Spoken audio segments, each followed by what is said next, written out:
Hello, everyone. Hello, good evening. You're all welcome to another exciting episode on Becoming the True Word. You're all welcome. I can see you all in the studio already. Maureen Chinom, so welcome. I think it's your first time here. Yes, on this channel. No, you are a customer. I'm ready to that's now. I get that. On this channel here, yes, it's your first time here. You are welcome. Welcome. Healthy be mine. I see ya. You're welcome. Welcome, Healthy be mine. How are you guys doing? Hope you guys have had a very beautiful Monday. Monday, busy Monday. Hmm. All right, you guys are welcome. So this is Becoming the True Word. Here we study the Bible. We study the Bible. We study the Word to become the true word, to becoming the true word. Okay, so becoming is a present continuous tense, so it was used specifically to indicate that it is a continuous process. So, like I always say, I'm a student of the Bible.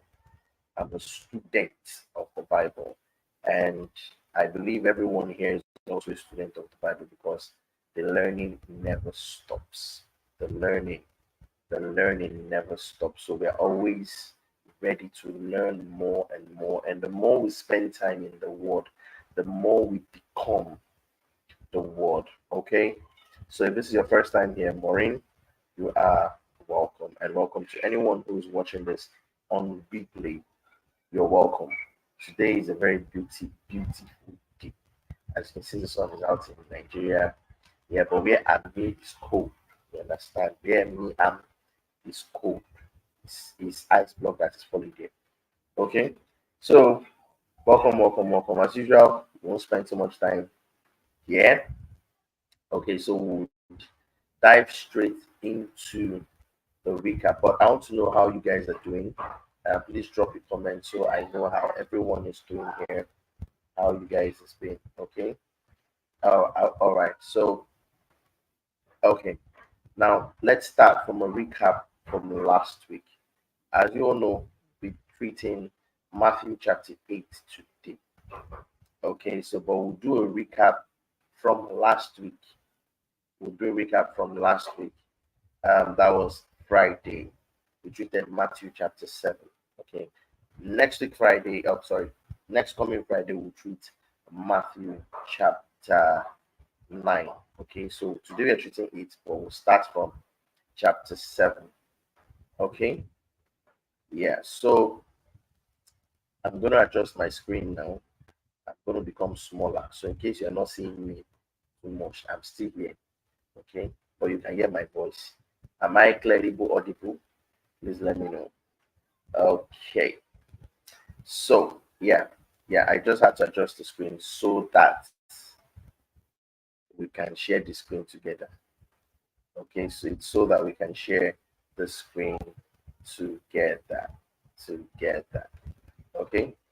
All right, so let's start from a recap from chapter 7. Yeah, I have the Bible on the screen, so you would not have to stress yourself looking for a Bible. Okay, I use NLT because it is very easy. It is very easy to read. Okay, it is simplified. So last week, just doing a recap, we saw Jesus in 7. Okay, he started from 5. He started talking from 5, 6, and 7. So, like I said, take note when you're studying the Bible. Okay, because it was written in chapters and verses by the translators. The original writers did not write them in chapters and verses. Okay, so if you don't take this into consideration, you may miss it when you're trying to study it. Okay, because like we see here, 5, 6, and 7 happened the same day, the same time. Jesus started talking in 5 and he's talking in 7. Okay, all right. So here he says, do not judge. Okay, for the way you treat others, expect to be treated in that same way.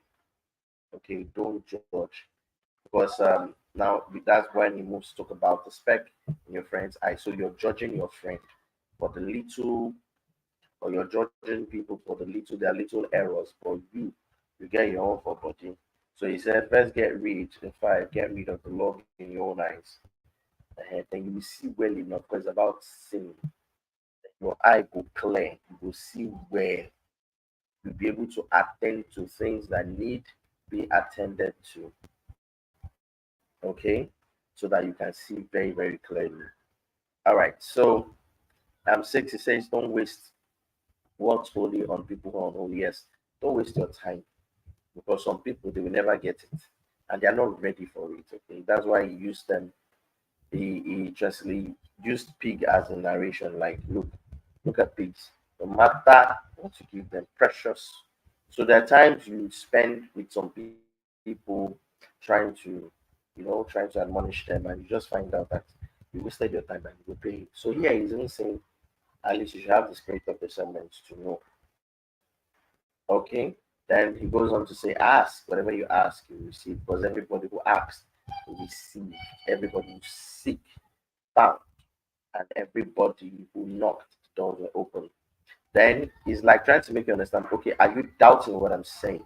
So that was when he now used the analogy of the parents. He said, you parents, if your children ask for loaf of bread, do you give them stone? And if they ask for fish, so why do you think if you ask the Father, he will not give you? So he said, if you sinful people know how to give good gifts. And here he wasn't talking about just anybody, because some people would have been having a conversation in their head that I like, even just they talk, ask, you receive this one. And it is replying the conversation in their head. Okay, when he's saying, um, you that parents, okay, do you give your children stone when they ask for bread and snake when they ask for fish? So how much more your heavenly Father? Okay, please, if you're just joining, I'm just doing a recap of chapter 7, Matthew chapter 7. Today we're studying chapter 8, but I'm doing a recap from chapter 7. Okay, so he now talked of Gehenna again. He said to enter kingdom, God's kingdom only through the narrow gate. Okay, the highway to Gehenna. We talked about Gehenna in chapter 5. Okay, Gehenna is the location in Jerusalem where they throw dirt and they want criminals and stuff like that. So that was the word that was translated to hell. It is Gehenna. Okay, the way to Gehenna is broad and its gate is wide. They knew Gehenna. So it is not about a mystical place. Okay, but the gateway to life is very narrow. Okay, then they talked about false prophets. You can see they're talking about false prophets that disguise, wolves disguised as sheep. And he said you can identify them by their fruit. That is the way they are. Okay, can you pick? So when he's saying fruit, he's not trying to say fruit because they will be laying apple or mango. No, he says the way they act. So when you're thinking like, when you now start saying something like, I don't know, I don't know what like the fruit. There is, it's not mystical. The way they act from their actions, you can see it. He said the good tree can produce bad fruit, a bad tree can produce good fruit. You understand? So it's the same thing. So every tree that does not produce good fruit is chopped down and thrown into the fire. So he was talking about trees, they're not humans. Okay, but he's saying that the way they act, you can see. You can identify 20, you can identify a tree by its fruit. So if you can identify people by, you can identify people by their actions. So their actions, forget what they are saying. Look at what they're doing. Okay. So and he said when he was talking about those people, that was when he said, not everyone, excuse me, not everyone who calls out to me, Lord, Lord, will enter the kingdom of heaven. Okay, now before he said this, look at what he was saying. He was talking about false prophets. So he's not talking about you that you are his own child that are righteous. He was talking about false prophets. Okay. And he said on judgment day, like I explained, judgment day, most of the time you face it. You understand when you get to that point in your life and you're saying, God, no, God, no, that's his judgment. Yeah. When you get to that place where it looks like you don't do tire, you don't feel move again, then you start shouting, God, why? But I've been this, I've been that. Then he tell you, you breaker of God's law. You will break God's law. So he didn't say the laws of Moses, the laws of the prophet, God's law. And God's law is law. Okay. Now, 24. Listen attentively. He said, anyone who listens to my teaching and follows me and follows it is wise, like a person who builds a house on solid rock. Okay, so what all he needs you to do, all he wants you to do to be solid is just to follow his teaching. Listen and follow his teaching. Listen and follow his teaching. That is what he wants you to do. He doesn't want you to do all those ceremony you are doing. Listen and follow his teaching. He said, though the rain comes in torrents and the flood waters and rise, beats the house, it will stand. It will not collapse because it's built on a bedrock. So what he's saying here is the bedrock is his word. You following it is you building on his word. So it is not it is not for you to go and start singing. I'm standing on the rock of God.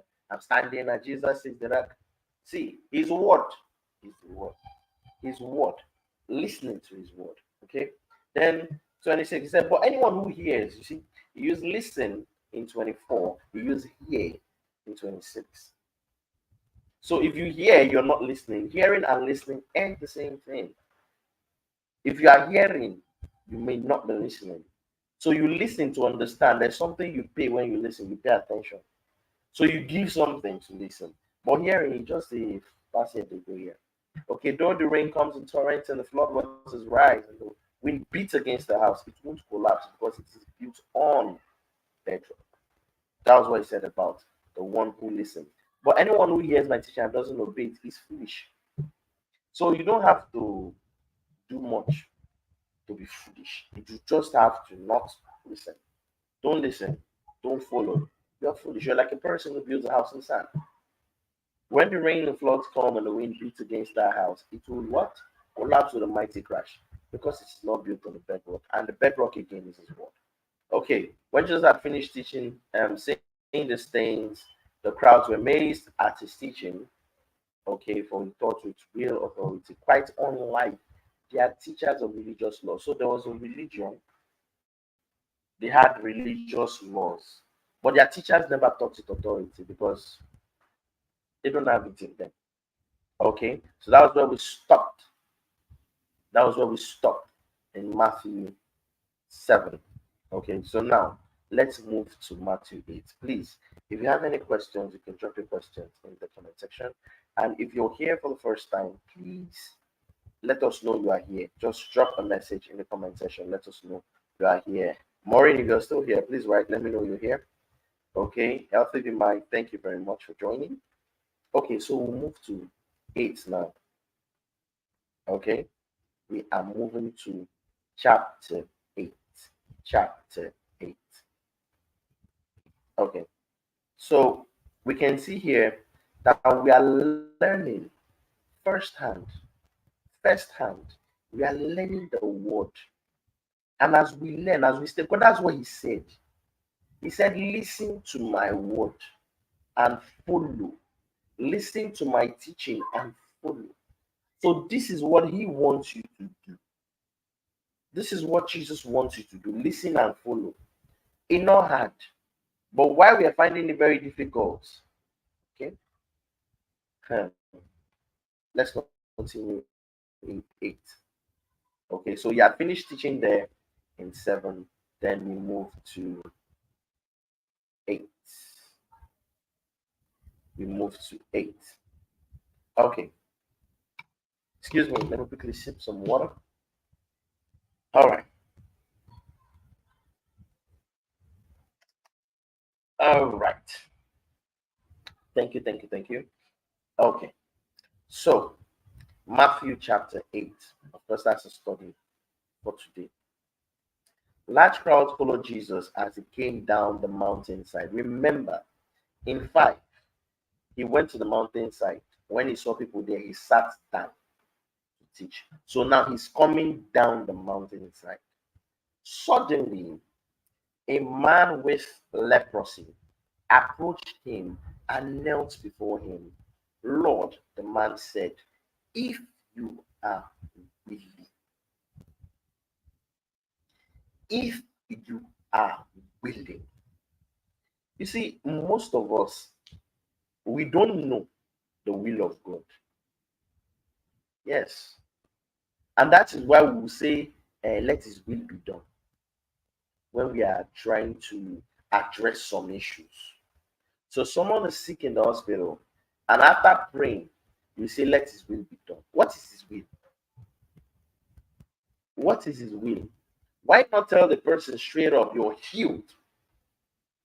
You're going to come out of this hospital. Because that is the will of God. But you get to see it here.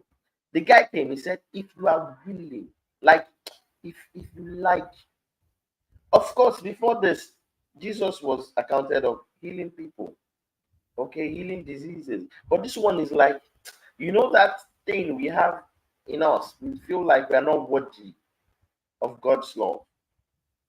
That's why he would say, if you are willing, like if you go sweet you for belly, and hear what Jesus had to say.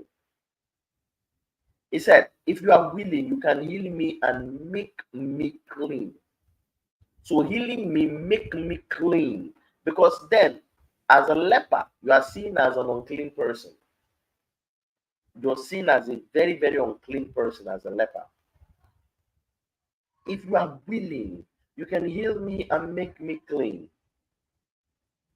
Jesus reached out and touched him. Before he even answered, he reached out and touched him and said, I am willing. See, this is where your faith should come from. The fact that you know that Jesus said he's willing, and he's always willing to step into whatever situation you think you're going through. Jesus is always willing. Always willing. He said, I am willing. But before he even said it, he stretched out his hand. He didn't tell him, go and fill counseling form. Kneel down and confess all your sins. Start 7 days fasting and prayer. Cast and bind all your village people. He didn't try to see for him. It seems you have a mother, like your mother is still alive. Say, okay, but your father, it seems, I'm hearing father, it seems father. It seems your father has gone, or maybe he traveled, and then you now start permutation, and that he did not do any of that. He went straight to say, I am willing.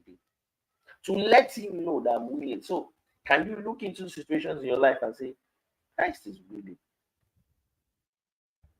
Now you not believe saying they willing. And the funniest part is, when you study the word, you see there's no pattern to it. So you can see somebody here without faith. Because when they tell you, if you don't have faith, God will not heal you. Are you serious?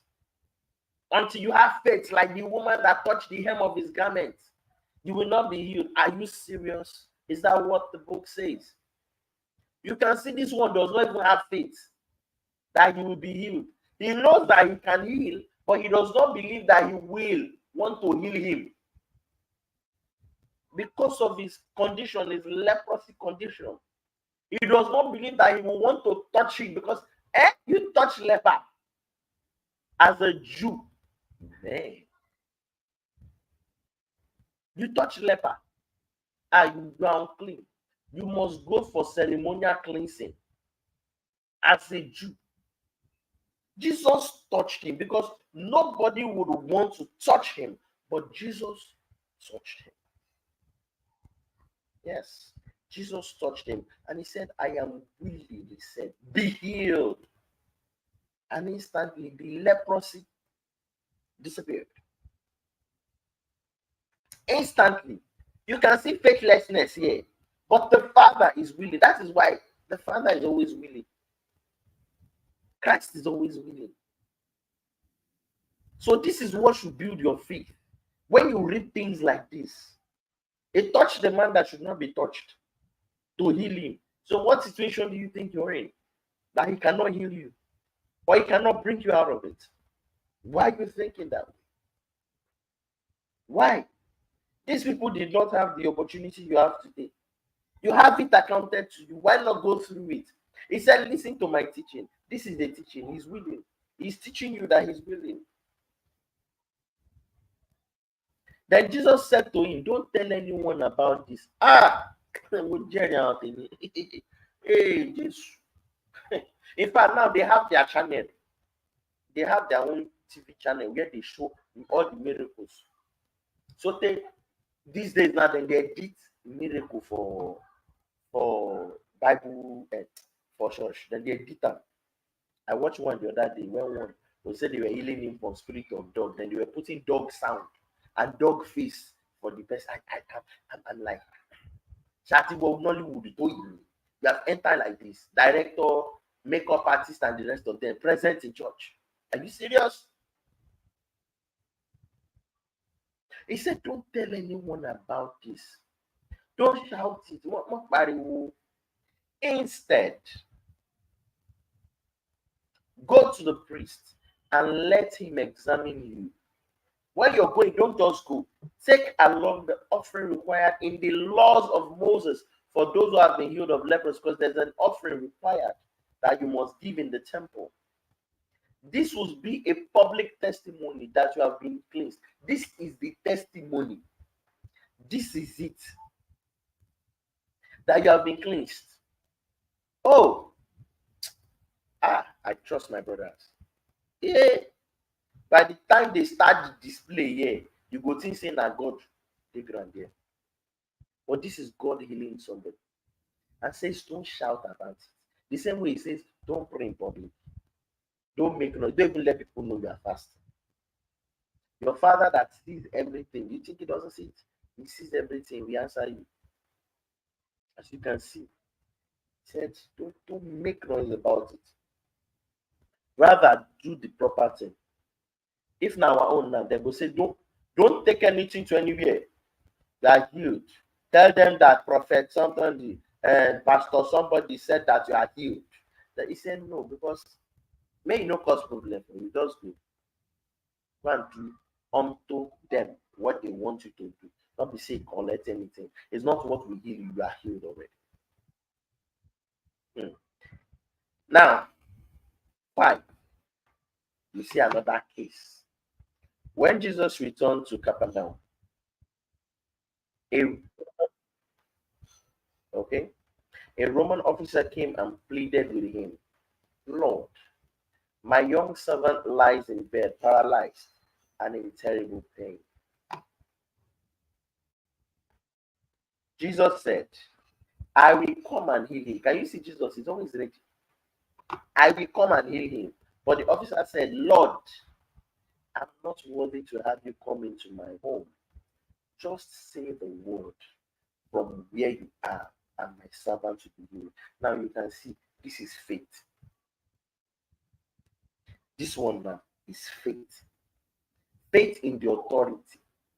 That look, if you have the power, just say the word. You can see the first one didn't have faith, Jesus healed him. This one now has faith with Jesus healing. Let's continue. He said, I know this 9, because I'm under the authority of my superior officers. Only the concept of authority. That's what this guy used. And I have authority over my soldiers. I only need to say go and they go, or come and they come. And if I say to my slaves, do this, they do it. When Jesus heard this, he was amazed. Turning to those who were following him, he said, I tell you the truth. I haven't seen faith like this in all Israel. You can see. Now, this person was not an Israelite, was not a Jew. This person was a Gentile, a Roman officer. Then, okay. 11. I tell you this. Many Gentiles who come from all over the world, from east and west, will come from all over the world. Can you see? Come from all over the world, from east and west, and sit down with Abraham, Isaac, and Jacob at the feast in the kingdom of heaven. So here is saying many Gentiles will come from all over the world, from east and west, and sit down with Abraham, Isaac, and Jacob at the feast in the kingdom of heaven. In the kingdom, he is focused on the kingdom, because there is a feast of the kingdom. In the kingdom, there's something about the kingdom of heaven. But many Israelites, those whom the kingdom was prepared, will be thrown into utter darkness, where there will be weeping and gnashing of teeth. So a lot of them will never experience the kingdom. You understand very soon what it means to experience the kingdom. Then Jesus said to the Roman officer, go back home because you believe. You see, this one had faith. It has happened, and the young servant was healed that same hour. This very person had faith. The first person didn't have faith, but Jesus healed despite and in spite. So when they keep telling you, you need to build your faith to receive healing, is a lie. The Father will heal you. Jesus will heal you. They tell you, say all the people Jesus he believed that he could even heal them. No, but he healed them despite and in spite. Okay. 14. When Jesus arrived at Peter's house, Peter's mother-in-law was sick. So you can see Peter was a married man. Saint Peter, what are they call him today? Saint Peter was a married man. Yes. Peter's mother-in-law was sick in bed with a high fever. But when Jesus touched her hand, the fever left her. So Peter did not even call him to come and heal my mother. Or neither did the mother say, heal me. He healed her. So why do you think God will not attend to those things in your life that you think they are not speaking? Is it until you speak it? Do you even believe that He has the power to do it? And take care of you even when, because how many you will remember? How many you won't carry for head? Okay. But when Jesus touched her hand, the fever left her. Then she got up and prepared a meal for him. She stand up, cook. 16. That evening, many demon-possessed people were brought to Jesus. He cast out the evil spirits with a simple command and he healed all the sick. He didn't start interviewing. Then he did not. He did not. He did not start asking. I know he did not. It was not needed. And he did not tie them with chain and rope. All he had to do was a simple command. Do you even believe that with a simple command you can actually cast out a demon? Do you believe it? Do you even know that you have it? Hmm. And he will say, this fulfilled the word of the Lord through the prophet Isaiah, who said, he took sicknesses and removed our diseases. He took, not he will take, he took our sicknesses and removed our diseases. When Jesus saw the crowd around him, okay, 18, when Jesus saw the crowd around him, he instructed disciples to cross to the other side of the lake. Then one of the teachers of religious law said to him, teacher, I will follow you wherever you go. But Jesus replied, now this is a teacher of religious law. This would have been a Pharisee, Sadducee. But Jesus replied, foxes have dens to live in, and birds have nests, but the Son of Man has no place even to lay his head. He no get house. So if you want to follow me, you should be ready to crash anywhere. Anywhere, because I no get final destinations like this. I no get house. I don't own a home to call my own. I don't own a space to call my own. Because he would have looked at him and be like, ah, she was shaking me right. With all your gang. Ah, oh no, you already you like big life, but me, I don't even have it. He used to say foxes have dens to live in and birds have them. Me, I don't have. Another disciple said, Lord, first let me return home and bury my father. But Jesus told him, follow me now. Follow me now. Let the spiritually dead bury their own dead. Like, look, why are you worried about dead body? I'm saying, follow me now. You are worried about the dead body. Okay. Then Jesus got into the boat and started across the lake with his disciples. Suddenly, a fierce storm struck the lake, with waves breaking into the boat. But Jesus was sleeping. Bad it does. Don't show me. It is sleep. The disciples went and woke him up, shouting, Lord, save us. We are going to drown. Can you see? People that spend time with him day and night, then they fear. So it's normal. If you find yourself afraid, it's not the sin. It's not the devil that is working inside you. It's normal. It's normal. But remember the best way they were coming. They woke him up shouting, Lord, save us, we are going to drown. Jesus responded, why are you afraid? You have so little faith. Then he got up and rebuked the wind and the waves, and suddenly there was a great calm. The disciples were amazed. Who is this man? And in the boat. They asked, even the winds and the waves obey him. When Jesus arrived on the other side of the lake, in the region of Gadarenes, two men who were possessed by demons met him. They lived in the cemetery and were so violent that no one could go through that area. They began screaming at him, why are you interfering with us, Son of God? So you see, the demons could recognize him. They know who he be. Have you come to torture us before God's appointed time? So they are the one that are choosing God's time for him. The same way things will be happening to us, and we'll say God's time is the best. In God's time, when God wants one, God time. That is what this demon is saying. What you confess is what this demon is confessing. God's appointed time. So Jesus will now think of, oh, is there, okay, God, when is God? No, it is now. So the demon is saying God's appointed time to make you look as if, okay, Jesus is supposed to leave us until God's appointed time. That's why we go around with things in our bodies, in our minds, and we believe God's appointed time. That's what this demon said. That's what he said here.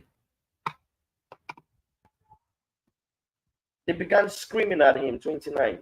Why are you interfering with us, Son of God? The demon is the Son of God. Have you come here to torture us before God's appointed time? When is God's appointed time? Now. Not not in the future, not maybe move just the door and they go. There happened to be a large herd of pigs feeding in the distance. So the demons begged, if you cast us out, send us into the herd of pigs. All right, go. Jesus commanded them. So the demons came out of the man and entered the pigs, and the whole herd plunged down the steep hillside into the lake and drowned in the water. So none of the pigs survived. Yeah, so when you ask some people to run under the shop pig, he say Jesus cast demon enter inside the pig. But he says he states here, none of the pigs survived. And you so understand what happened. Like really, none of them survived. The whole herd plunged down the steep hillside into the lake and drowned in the water. 33. The herdsmen and people get the pigs. The owners of the pigs. The herdsmen fled to the nearby country, telling everyone what happened to the demon-possessed man. 34. This is where it will shock you. Then the entire town came out to meet Jesus, but they begged him to go away and leave them alone. Now, why do you think they begged him to go away and leave them alone? Because all their pigs were dead. And to them, the life of the pigs were more valuable than the two people that he healed. Yes.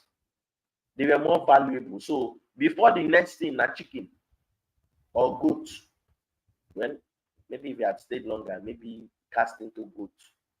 Today, some people know what they chop goat. They cast into chicken, some people know chop chicken. Because how can you say that you are not eating a particular type of meat because of something that happened centuries ago? Centuries ago. And it states here that none of them survived. None of the pigs survived. And that is why the headsmen were angry. And the people told them, Jesus, I beg, Bialawa, thank you. Thanks for coming. All our pigs don't die. Come they go. Come and go. And that is why they told him to do. So please, if you are still having that fright of eating pig meat because of demons. Go and read it again. Read it. Read it very well. So, as we can see here in chapter 8. Okay, if you're still here, please let me know. Drop a comment. Let me know you're still here. As you can see in chapter 8, he is always willing to heal. Whether you get faith, you don't get faith. The healing is always willing. You don't need to activate your faith. And you don't need to move heaven. No. He's always willing. As you can see at the Roman officer, he healed the slave. The servant, he healed him. Because now had faith. The leper did not have faith. And after healing him, he didn't tell him, start making a show of it. No. He said, don't even tell anybody. Matters of anybody. Don't go and cast it. Okay? So we can see here we've learned again more about Jesus. More about Jesus. He's always willing to heal. Now, if you believe, where will the belief come from again? The belief will come from studying the word. If you want to grow your faith, study the word. You begin to believe, you begin to see, begin to understand. Let's go. Father, we thank you for your word has come. We thank you for you're always willing to heal. You're always willing, no matter what. No matter our level of faith, you're ready. Father, I thank you for anyone and everyone listening to this, whatever infirmities you may be going through, Father, your healing power is active in us and it begins to heal every part of us. Every part of us, we begin to see clearly your healing power. If you can touch a leper, you touched before you even spoke. Father, our case, no one to shine. Thank you for healing. Thank you. Thank you, Father. Thank you. Thank you, Father. All glory be to your name. Jesus, Lord, we pray. Amen. Okay. Thank you very much for joining. Thank you. Next week, Friday, we'll be here again. I'm sorry. This Friday, we'll be studying chapter 9. Thank you very much. As we study, we are becoming the true word. We are learning. We are becoming the true word. Thank you very much. It's been an awesome time studying the Bible with you guys, studying the word, studying Christ with you guys. It's been awesome. It's been super awesome. Thank you very much. Okay. Until Friday, we see you again. To have a beautiful week ahead. Okay. All right. See you guys.